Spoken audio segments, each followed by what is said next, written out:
tonight is Max Smith, who lives in Stockton Springs. He is going to talk about the disaster at Mount Desert Ferry, even though the book's called Bar Harbor Ferry. Excuse me.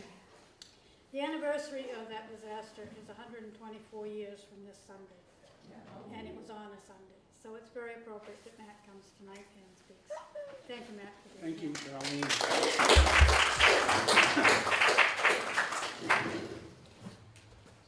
All right, I want to thank the Hancock Historical Society for the kind invitation to speak here tonight. I'm Max Smith. I'm here from Stockton Springs, about an hour up Route 1 on the banks of the Penobscot River.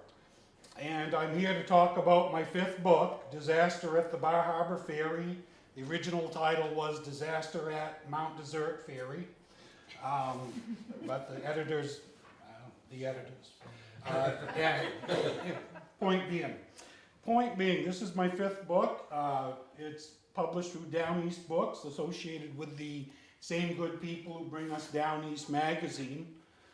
And tonight I'm in sort of a uncomfortable position in that I've come to your town to tell you about your history. And I think there's a certain arrogance in that in the first place. But what I'm hoping is before the talk's over, and especially if you do get a chance to read the book, you're not going to find an appropriation or an exploitation of your history. You're going to find documentation, a compilation of a story that was way too important to get lost to time. What was the Bar Harbor Ferry? It, of course, was another name for the Mount Desert Ferry, which was a train and ferry station located at Hancock Point. It had been built in 1884, 15 years before the disaster, and it was built because people of society, of high society, and of financial means were discovering Bar Harbor and Mount Desert Island, but there was not a convenient way to get there. If you wanted to come from Philadelphia or New York, you had to change trains several times. You had to try and catch one of the ferry boats that ran every once in a while. And Central Maine Railroad decided to build Mount Desert Ferry. What they did was they built 40 miles of railroad track from Brewer to Ellsworth, and then another 10 miles or so to Hancock Point. And by doing so, now the society elite from Philadelphia could get on a train, travel all the way to Hancock, step right onto the Sappho, the very elegant Sappho, and just ride that extra 40 minutes to Bar Harbor. And this railroad line was so successful in its first year that Maine Central Railroad pulled trains off from their other lines just to accommodate the business. Most of this was passenger service, but some of it was cargo, because Bar Harbor was just entering its golden age, and those cottages were going up left and right. Now, Maine Central Railroad has this track system, and they decide to start running special excursion trains. And this brings us to the special excursion train of August 6th, 1899. It's 8:20 in the morning, and it's a beautiful August day. It's kind of warm, but not too warm. And there's quite a crowd at the Bangor train station. There's so many people who want to ride on that first train that it ends up with 900 passengers. The train has 2 engines and 11 passenger cars.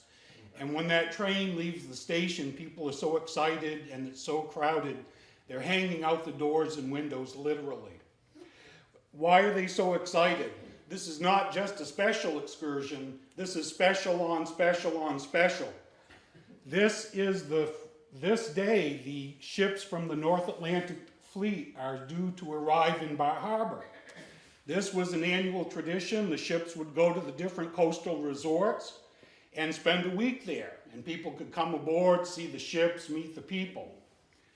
An extra layer of special because this was the ship, these ships were visiting for the first time since the Spanish-American War, in which the United States had been victorious. And that last layer of special is the United States joined the Spanish-American War because of the sinking of the USS Maine, on which there were 9 men from Maine, 6 of whom were killed in the attack. So this was the first chance for the people of Maine to come thank these people for avenging the state's namesake. So the train left very crowded, but everybody's still in a good mood.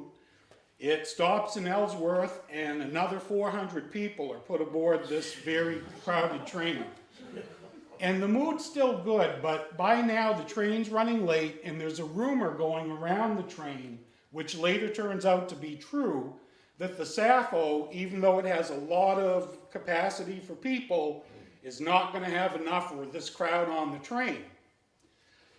So what happens is, as the train makes its way into that last little part and Mount Desert Ferry comes into view, the passengers on the train can already see passengers getting on the Sappho.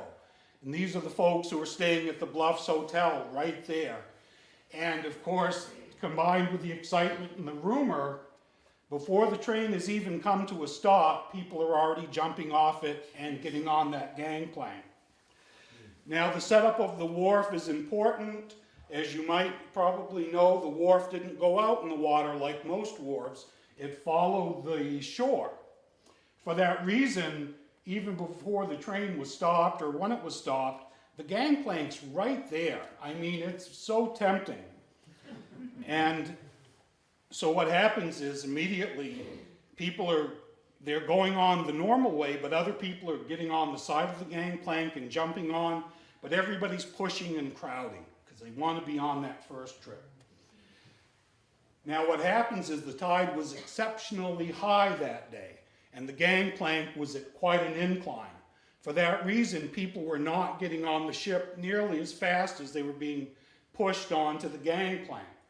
Before you know it, there were 200 people on the gangplank, people on the wharf still pushing to get on, and the people in the center are starting to get crushed.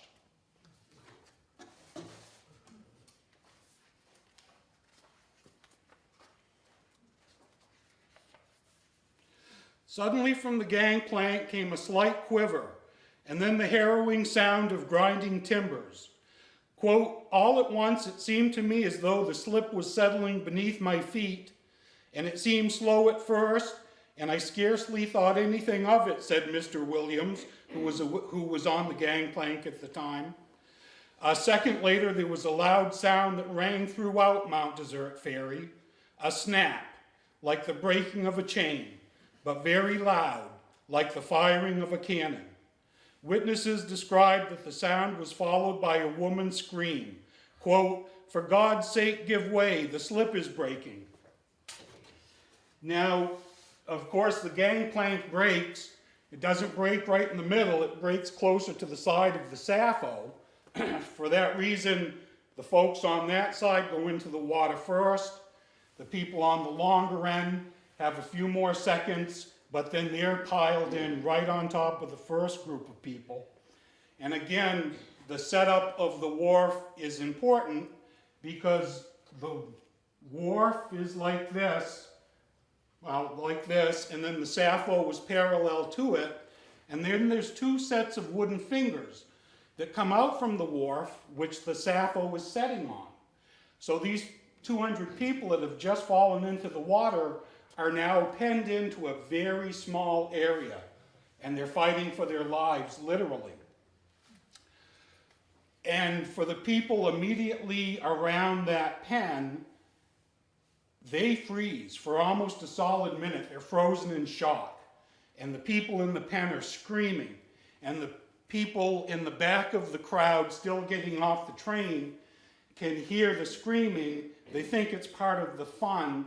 They continue to push, and by doing so, another 50 people end up in this pen. Now that snaps the people to their senses who have been frozen in horror, but they quickly resort to a rescue that's more deadly than effective. They pick up broken boards or anything they can find and start throwing them into this pen. And they end up injuring and doing worse to people who had kind of stabilized themselves. Now, very quickly, an effective rescue effort is organized. There are two acknowledged heroes in this disaster, although most everybody acted as a hero that day. The first is Captain Ernest Dixon of Hancock, who was captain of the Sappho. He and another man started lowering anything they could find over the side of the ship for people to grab onto. They would start to pull that person up, someone would grab that person's legs, and they'd continue to pull, and they'd be pulling 2 or 3 people up at a time. Captain Dixon was severely physically injured with his part in this rescue. Then the other acknowledged hero is Chester Robbins, who was the editor of the Old Town Enterprise, now known as the Penobscot Times. He was on the gangplank when it broke. He went in the water but got out very quickly, and he stripped down and went back in the water. And he organized this system where people on the wharf would hold boards down to the people in the water. They'd hold on to the board and they would be stabilized until this lasso-like rope could be gotten to them, and then they were plucked out. Once this was organized, things went rather quickly. Now, of course, Hancock is a somewhat rural area, and there's no real medical help nearby to rely on. Bar Harbor has a very small hospital, but nothing equipped for a mass casualty situation. Maine Coast Hospital's not open yet. So very quickly, calls go out from the Maine Central Railroad officials at Mount Desert Ferry to those areas, to asking them to send down any doctors and nurses they can spare. But of course, it's a while before they can get there.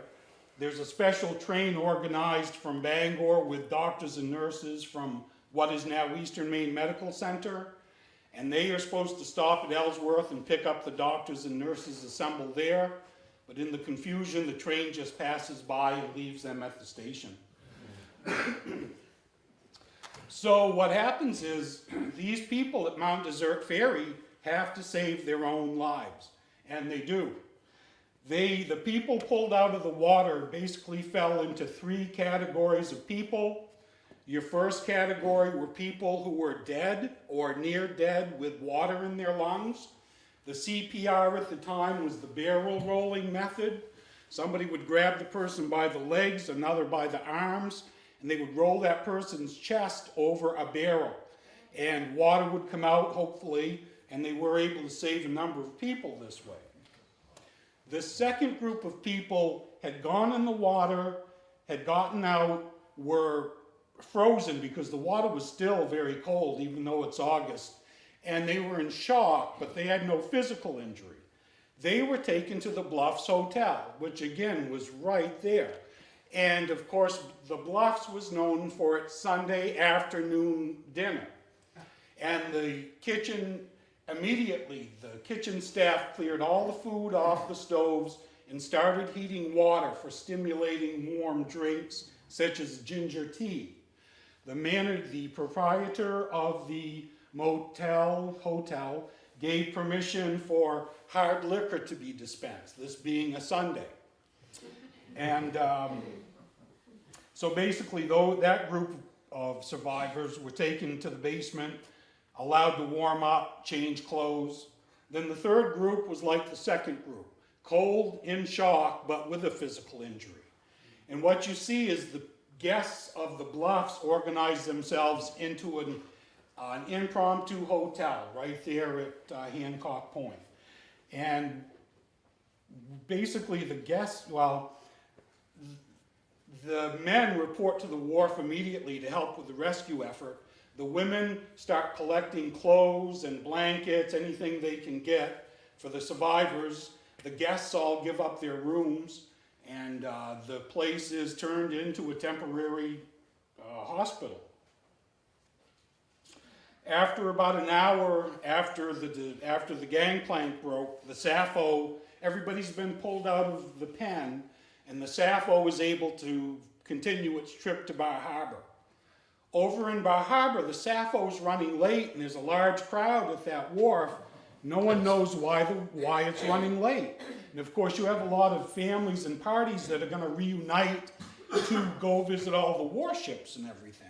So everybody's kind of nervous, and all of a sudden, some doctors and nurses are escorted to an empty ferry boat and given a special ride over towards Mount Desert Ferry. People know that there's something wrong. And then the Sappho arrives, and there are 3 women aboard the Sappho who were pulled out of the pen, 2 of whom died during the trip over there, and the 3rd, they attempted CPR, I believe, right at the dock. And so immediately there's something wrong, and as the people come off the Sappho, they start telling this story of what they've just seen. And within 15 minutes, that relatively small wharf in Bar Harbor had 5,000 people on it, trying to find out what was going on and trying to get a ride over on the Sappho.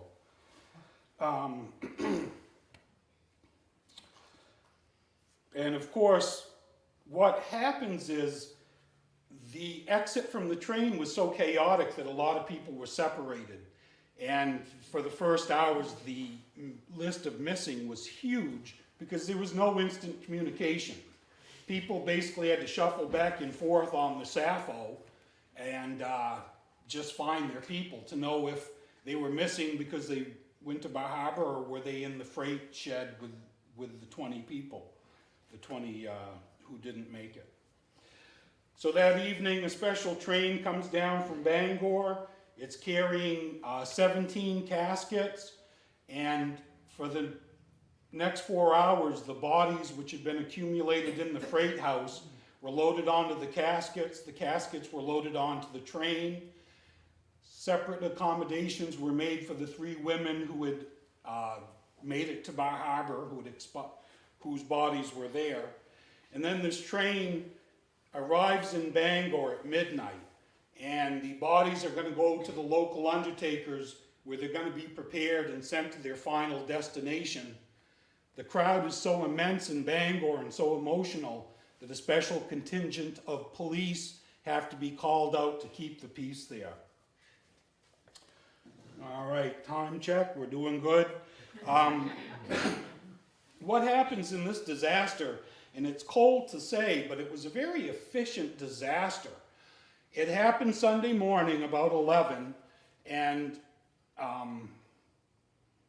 before the afternoon was out, the Hancock County coroner was on scene to take possession of the bodies and the effects that had been retrieved.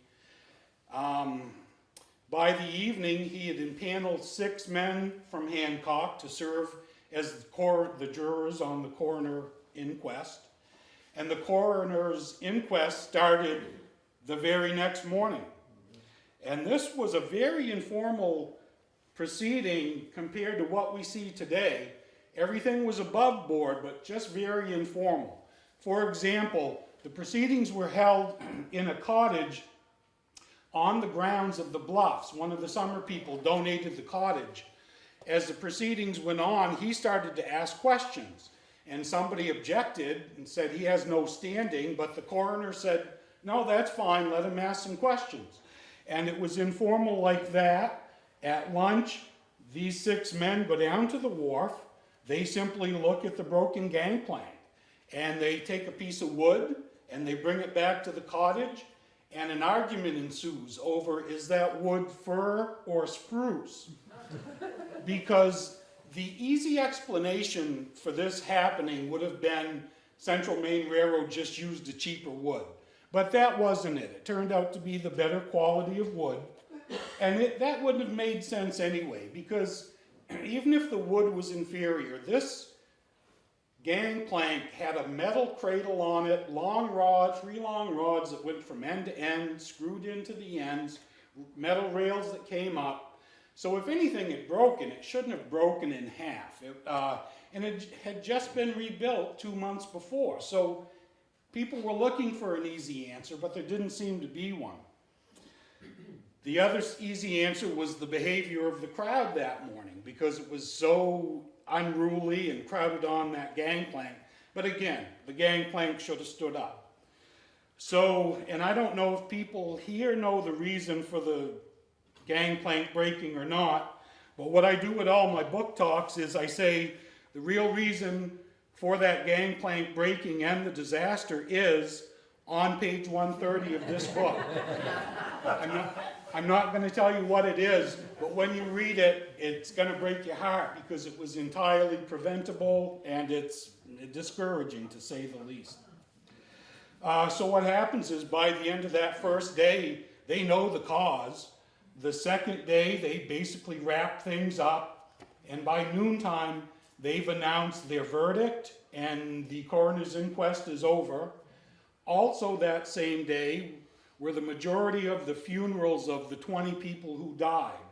And there were so many funerals that day that even though it was the middle of August, the state's florists had to send out of state for flowers to fulfill all the demands for the floral bouquets.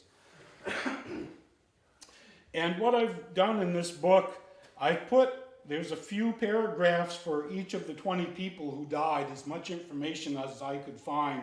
I'm just going to mention a few names. One was Charles Downs, who was the youngest victim. He was a young teenager, and I believe he had ties to the Hancock area. Another person was Irving Bridges, also from Hancock. A young man, but he was a widower. He was traveling to visit his fiancée over in Mount Desert Island. He had a lot of his family with him, and you see the connections that day and in general in this area. And then Joseph Murphy, he was in his early 30s, but he just had his first child 6 months before. And just all heartbreaking stories. So I'm going to start to wrap it up here. What I want to say is, what happens is this was huge news across the country, as it would have been anyways. But there was another disaster that same weekend in Connecticut.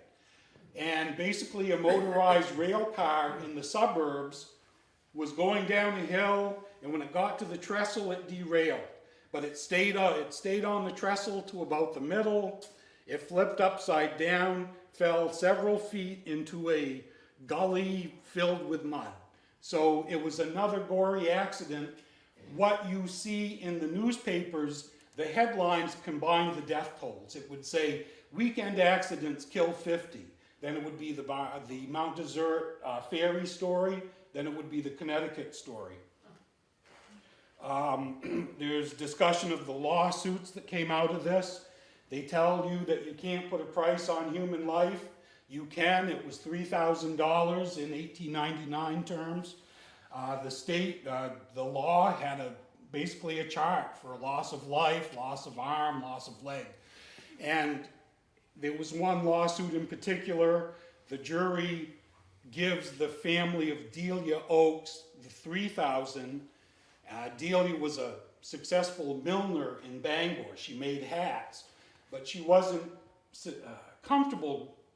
She was successful, but she had to support her family. Her husband was very sick and she had a young son. So they weren't really comfortable, but they were making it. She was killed in the accident. The jury awarded that family an extra $2,000 because they knew Mr. Oakes would be dying soon. He had tuberculosis.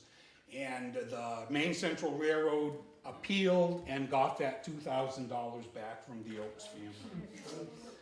So, and one thing I want to make clear that this book is about is the loss of Mount Desert Ferry itself and the loss of a way of life that had come to develop and be based on having Mount Desert Ferry right there. What happens is the causeway is there to Bar Harbor. Automobiles become just everywhere, basically, and very soon people are just taking cars across the causeway and not the Mount Desert Ferry. And relatively quickly, that quick overnight success at Mount Desert Ferry sort of goes the other way. The schedule's reduced, and sooner or later, before too long, there's no passenger service, and then the cargo service goes too. And I do try to talk about the community here that was impacted by that. And lastly, I am going to turn it to questions and answers, But one thing I want to say about this book, it's a historical compilation. There are lists in the back of the book of which I'm very proud. There's of course the list of the 20 victims, but I've also identified well over half of the 250 people that went into the water that day and did survive. There's a list of the Maine Central Railroad officials involved, the list of the doctors and nurses who ultimately did respond, a list of the key people from the Bluffs Motel who made that into a hospital and took their lives into their own hands. There's a list of the inquest jurors and the key personnel there and the witnesses. I really, as I said earlier, I don't think you're going to find I've exploited or appropriated your history.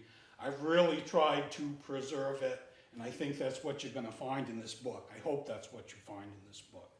Before I turn it over to questions and answers, I do want to say that I have copies of all 5 of my titles here with me tonight, all published by Down East Books. If anyone's interested in buying a copy, and if you're not, that's fine. They're all $20, including tax. I take cash and I take checks, and I have a little cash to make change if anyone's interested. And the titles are Mainers on the Titanic, which mentions Mount Desert Ferry. Peyton Place Comes Home to Maine, the making of the iconic film, which doesn't mention Hancock, so you're safe. Maine's Hail to the Chief, which does mention Mount Desert Ferry.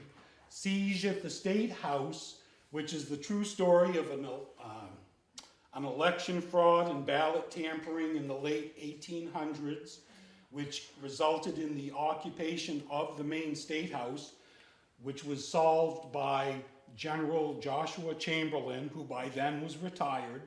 He called the entire situation another round top. He almost lost his life in that.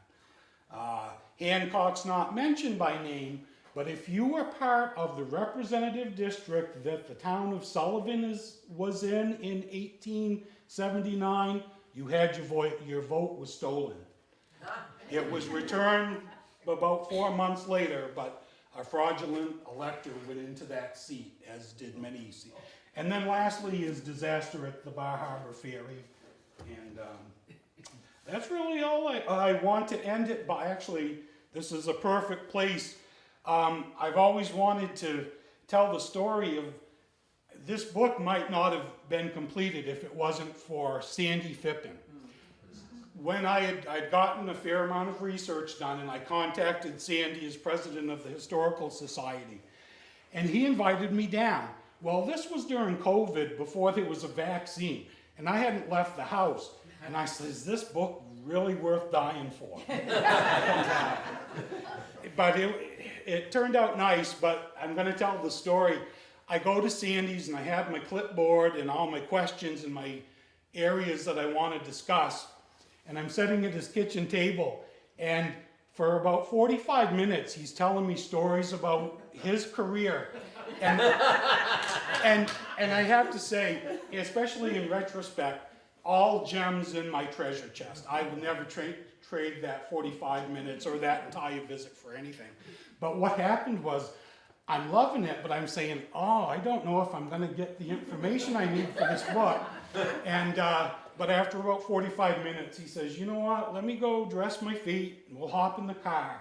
And a few minutes later, we're down to Mount Desert Ferry, the site, which is privately owned, and I didn't dare go on to myself. He was Sandy. I said, oh, they let you go on? I assume he had permission. I don't know. I was with Sandy Phippen. I figured I was safe. And it was that, and what it was, of course that area brings it home to you, but it was getting at the end of the area, and then he turned around and you came back and you saw what they would have seen coming on that train. But then he took me a few miles back. We got on the regular road, went a few miles up, down, I think, a private road. I don't know, there were people living there. But we just stopped, and it was the remnants of the turntable, and I fell in love. And at that point, I said, this book's getting done one way or the other. And he told me about the post in the, I think there's a railroad sign in the woods. It's all in the book, but it really brought the story home to me. and showed me that there were ghosts there that were trying to tell this story, and they needed to be heard. And it was magic. It brought that story alive to me, so I will always owe a debt of gratitude to Sandy for that day showing me around. And so I just want to end it with that. I'm going to turn it over to see if anybody at all has any questions. I'd love to answer them if I could. I got a question. Yes, sir. So did the railroad build the Sappho, or did they buy it and convert it to a ferry? What's the origin story for the Sappho? I know it's in the book, and especially when the Sappho was finally taken out of commission, her last trip on the water. Did they build her? I can't remember if they built her or they rebuilt her. I wish I had a definitive answer. It was quite a glamorous ship. It had escorted President Harrison to Mount Desert Island. It finds its way throughout history and my books. You know, I wish I could answer it for sure, but I can't. Sorry about that. Yes, sir. I've seen a few pictures of that event in Bangor News many years ago. And it occurs to me that some of the pictures show the ladies, and at that time, they used to wear these very long sweeping gowns. Yeah. Those must have been difficult to get out of once you're in the water. Yeah, yeah. And that might have contributed to Yep. a lot of Yep. problems. Those heavy, baggy clothes, what you're going to see in the book too, divers were sent over. Those warships arrive in Bar Harbor like they're supposed to, and they send a diver right over. The diver doesn't find any bodies, but he retrieves effects. And these people, not just the heavy, bulky clothes, but picnic baskets, umbrellas. I mean, you know how it was back then. And they were traveling heavy. And I think the clothes, you'll see one story in there where the woman credits, she says she hits the water and a bubble kind of comes under her skirt. and she's able to float and pull people to safety. Might have been a little bit of an exaggeration. But no, you have to think that those bulky clothes couldn't have helped a thing. And yeah. All right, any other? Yes, my friend. How did you get started? What's the origin of your interest in Yes. these histories? For the Mount Desert Ferry disaster specifically, I had come across that. I had never heard of it, and I came across it in doing my Titanic research. And I noted it because it sounded fascinating, but when I actually sat and looked to see what was there, I just looked very briefly. I didn't know if there'd be enough information for a book. So I put it on the shelf for a few years. And it just came time to write another book, and I said I need to find out what this is all about. And what I found was a story that was perfect for a book. The story of the disaster, but the story of the region and its economic dependence. And for me, I like kind of quirky little corners of Maine history. Mainers on the Titanic doesn't make sense, but it's a good history to document. The way Peyton Place gets here, very controversial. I just like to preserve those quirky little corners of Maine history if I can. So. And I enjoy the research. So. Yes, sir. Have you seen the marker that you were talking about that's down by the turntable? Were you able to see that? I don't remember seeing a marker. I remember the turntable itself, or the foundation. Mm-hmm. The foundation. I don't. Was it like a mile marker? Or? Yeah, there is one there. Okay. It's granite. All right. And on one side it says BH. All right. 8. And on the other side it says P179. And I'm thinking that it's saying Bar Harbor is 8 miles when you look at that side, because that would make about sense. Yeah. And Portland would Yeah. be 179. I have pictures of it if you'd like. Oh, I'd love it. Before you leave, I have business cards out front. If you want to grab one of those, I'd love to see It sounds like there are a lot of little ghosts like that in that section, which sounded so lively at the time. So that would make perfect sense, what you're describing. Yeah, it's where the person, they recently built a house there now. Oh, yeah. Coming from Kentucky. It's right in front, yeah, Clay and, Pelican Mount, set it in the ground. Ann, did you have a question? Not a question, but my mother told me that one of the causes of death among the women is their hair. Their long hair got caught on the pilings. That very well could be. One part of the story I leave out for time. I've told you how everybody was penned in, but actually the very bottom of the wharf had no boards on it. And a lot of people popped up under the wharf, which got you out of that mass of 250 people, but it got you into a smaller mass, which was dark, and you could try to grab a piling, but they're wet and slimy, or you maybe could get a barnacle if you were lucky. I can see hair being a hindrance, especially, again, people were fighting for their lives. I'm sure hair got pulled and was effective in that. I can't remember any specific examples in my research, although I could be wrong. There might be something in the book, but I wouldn't be surprised. I mean, anything like that at that moment could be such a disadvantage, so. Yes, sir. What's your next book gonna be? Well, I'm glad you asked. It's in March, it's coming out through Down East. They're calling it Madeline Astor in Bar Harbor. My title is Madeline Astor, the biography of Bar Harbor's Mrs. Astor, which is clunky. But point being, Madeline Astor was a survivor of Titanic. She was very much associated with Bar Harbor. And it's not just the scandal of her life in Bar Harbor, which was very scandalous. It was. Her mother was accused of selling her into slavery when she marries John Astor. Because she's 19, he's 42. And it's 1912. And so it's the story, it's her biography before the disaster, before Titanic, during Titanic, right after Titanic, and then her life after that. She was a scandalous marked woman because she was 19 and married a 42-year-old man, but when she's in her 40s, she marries a young 20-year-old, early 20s Italian prize fighter named Enzo Fioramonte. Don't tell me that book doesn't write itself. Did she go through Hancock? They had to have gotten, yes, yeah. I don't know if I managed to squeeze Mount Desert Ferry into, yes, no, actually, back to serious. One thing, I've always loved writing about Mount Desert Island. I didn't realize the importance of Mount Desert Ferry.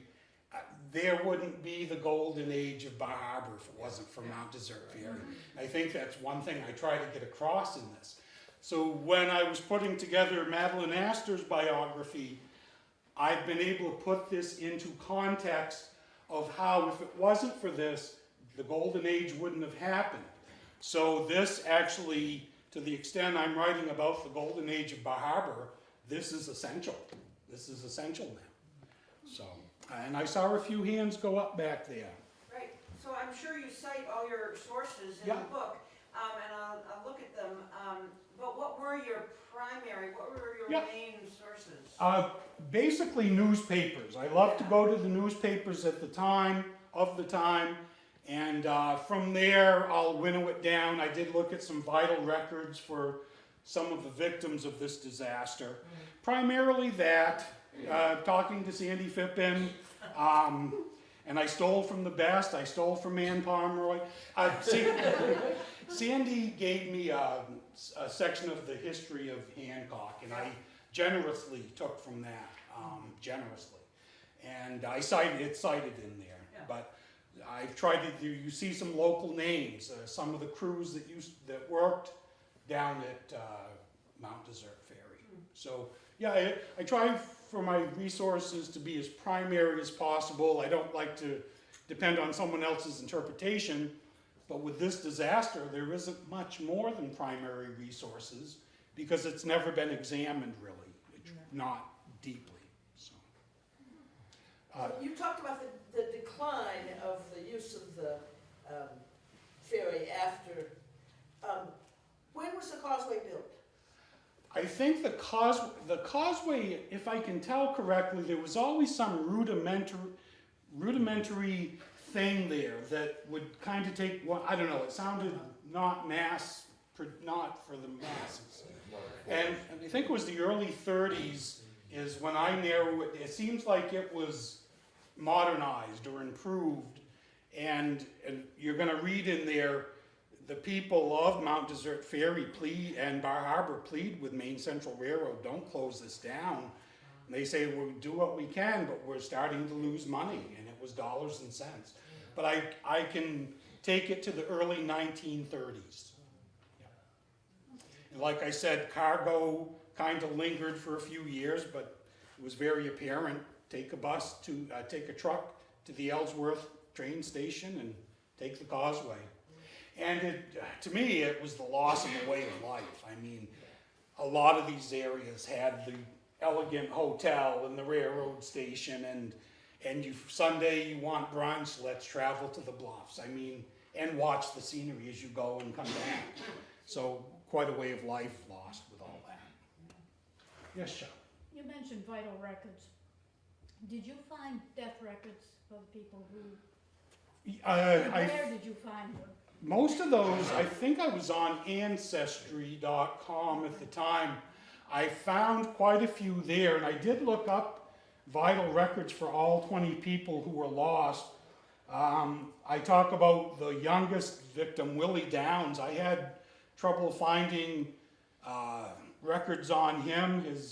I think his last name changed here and there, but I looked up his grandfather's info. I did everything I could, but yeah, mostly I did them right through Ancestry.com. I asked because I've forgotten her name now, the lady who was from California. Yes, was killed. Mrs. Moore, Mower, yes. Her great-granddaughter was here probably 10 years ago. Okay. 8 or 10 years ago. And I'm at the Historical Society, and I go downstairs, and yeah, I can find a death certificate. No, there's no death certificate for her. All right. The only death certificate for that day is Irving Bridges. Okay. And And I checked Ellsworth as well, because I thought, well, maybe they took him into Ellsworth. yeah, Nothing there. interesting. And I will say, I think the cause of death on most of them is, well, drowning, and they're all signed by the coroner. And Mrs. Mower, she was in her late 60s. She was originally from Maine, but her husband, she had married and lived on the West Coast. She'd come back home for a visit, and she and a childhood friend, who is now an older lady, they take the trip together, and she goes in and she's killed, but her body's misidentified because she wasn't from around here for such a long time, and it's mistakenly identified a few times, so causing heartbreak for a couple families. She's buried in Bangor, isn't she? I can't remember off the top of my head, but I was thinking that's what she said. it would make sense. Yeah. So yes. So in August of 1899, there would have been a decent-sized summer population down on Hancock Point proper. Yep. Do you know anything about how or if they got involved? I looked for that because I wanted to get as nitty-gritty as I could. The closest thing I could find was there is reference in the newspapers that the surrounding homes were bringing in anything they could bring in. So there was a response. It's just not well documented. What is documented in there, though, is how Hancock was. There were quite a few little resorts, and there's sort of a kind of a fun thing of the Bluffs versus the Tarantine. Seems like the Tarantine was first, then the Bluffs came, and after, I may have it backwards, but one would improve something, then the next year that lodge had that thing, then they also had hot water. You know, it was funny watching the little rivalry Yeah, that's great. between the two, so. All right. last call for questions. All and- right. All right. I'm not knowledgeable about wood, must be cedar is the better wood. Well, it was spruce and fir were the two woods they were just, and I have to be honest, I can't remember which is the stronger of the two. Spruce. And it's almost comical, the argument that breaks out in here. And I've really tried to document that coroner's inquest because it was fascinating. And, yeah, it was quite an argument and sounded quite heated, but it was the better wood. It was the better wood. Wasn't the argument precipitated by people who wanted to get money from Maine Central? Yeah, there were a lot of little undertones to the inquest. Maine Central, of course, had a lot at stake. They owned Mount Desert Ferry, but was also being questioned were the officials trying to stop this crowd, or it almost sounded from some witnesses that they were just standing back and letting this happen. And Maine Central very quickly said, oh, we were right there. From the way I read it, they weren't doing anything to stop this crowd. But again, that gangplank shouldn't have broken, but it did. Yes, and there were a lot of competing interests there. Yeah. Yes, ma'am. Was Maine Central ever held liable for the construction? Oh, now you're gonna force me into telling you why it actually. Maine's? Read page 130. They were, through those lawsuits, they were held responsible financially. Yes. Yes, and it wasn't just the people who died, but if you were hurt at all, I think you were able to sue. So they were as honest as they could be in the situation. They could have been very deceptive. They chose every word they said in their response to this. They were very careful with what they said, but they could have covered this up very easily, but they were honest about it. So. Legend has it that Dixon pulled the Sappho away from the pier. Now this. That gave people more room to pop up Yeah. to the surface. That Dixon maneuvered the Sappho in the correct way to get away from the pier so people could pop up and have room to float. Now, what I found in my research, the gentleman who donated the cottage for the inquest, he had been in favor during the disaster of getting into small boats and having the Sappho move and having the small boats go in to pull people out of this pen. Which I don't know, it doesn't sound like that would have been the most practical thing. And if the Sappho had moved, people could have been swept out into the open water so easily, live or dead. My research, and so there was quite an argument about that. And my research shows that he didn't move the Sappho, and he was kind of criticized about it, but defended not moving it. But again, 124 years ago, who knows exactly what happened. I think it was an idea that was discussed while it was going on, and my impression is he said, no, let's leave it here. At least people are blocked in, so. But. Starting an engine might have even been more disastrous. Yes, yeah, could have, well, yes, if they had started the engine and moved, people had been pulled out, yes. And one of the mysteries to me is how quickly they were able to get the old gangplank out and get a new one in, because the trains kept running that day, and it wasn't just people wanting to go to Bar Harbor. Now it was gawkers. Now word is spreading up the train line. Now people just want to see. So, all right. Anybody else? All right. Wow, thank you. Thank you. Thank you. Thank you.